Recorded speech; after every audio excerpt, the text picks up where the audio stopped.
వాళ్ళ PSLV C-62 rocket ను నింగిలోకి పంపబోతుంది ఇస్రో. ఈ ప్రయోగానికి కౌంట్ డౌన్ కొనసాగుతుంది. ఇవాళ ఉదయం సరిగ్గా 10:17 శ్రీహరికోట అంతరిక్ష పరిశోధన కేంద్రం నుంచి PSLV C-62 రాకెట్ ను నింగిలోకి దూసుకెళ్లబోతుంది. ఇక ఈ రాకెట్ 8 విదేశీ ఉపగ్రహాలను అంతరిక్షంలోకి తీసుకెళ్లబోతుంది. ఈ రాకెట్ ద్వారా భూమి పరిశీలన ఉపగ్రహం EOS N1 ను కక్షలోకి పంపించబోతున్నారు. ఇక న్యూ స్పేస్ ఇండియా లిమిటెడ్ రూపొందించిన 9వ పూర్తి స్థాయి వాణిజ్య ఉపగ్రహం ఇది. ఇక ఈ రాకెట్ ద్వారా భూ పరిశీలన కోసం EOS N1 ఉపగ్రహంతో పాటుగా వివిధ దేశాలకు చెందిన 8 మైక్రో శాటిలైట్స్ ను కూడా ప్రయోగించబోతున్నారు.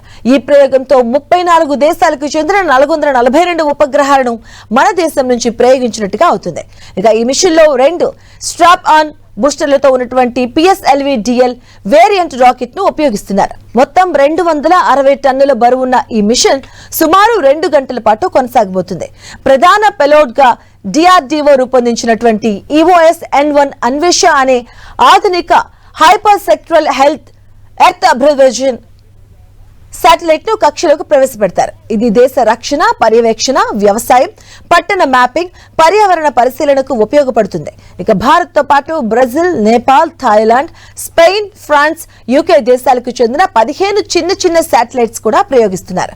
ముఖ్యంగా స్పెయిన్ కు చెందిన క్రిస్టల్ ఇనిషియల్ డిమాన్స్ట్రేటర్ అనేటువంటి శాటిలైట్ ద్వారా రీ ఎంట్రీ టెక్నాలజీని పరీక్షించబోతున్నారు.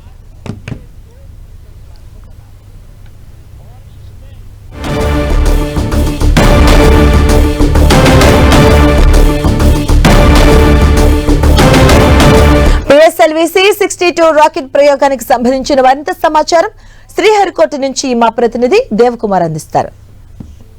శ్రీహరికోటలోని షార్ అంతరిక్ష ప్రయోగ కేంద్రం ఇస్రో ఈ ఏడాది తొలి ప్రయోగానికి సిద్ధమైంది.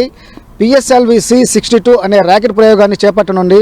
దీనికి సంబంధించి కౌంట్ డౌన్ ప్రక్రియ కొనసాగుతూ ఉంది. మరి కొన్ని గంటల్లో ఈ PSLV C-62 రాకెట్ అనేది షార్ అంతరిక్ష ప్రయోగ కేంద్రంలోని ఇస్రో నుంచి మొదటి ప్రయోగ వేదిక నుంచి ఇది నింగిలోకి దూసుకెళ్లనుంది.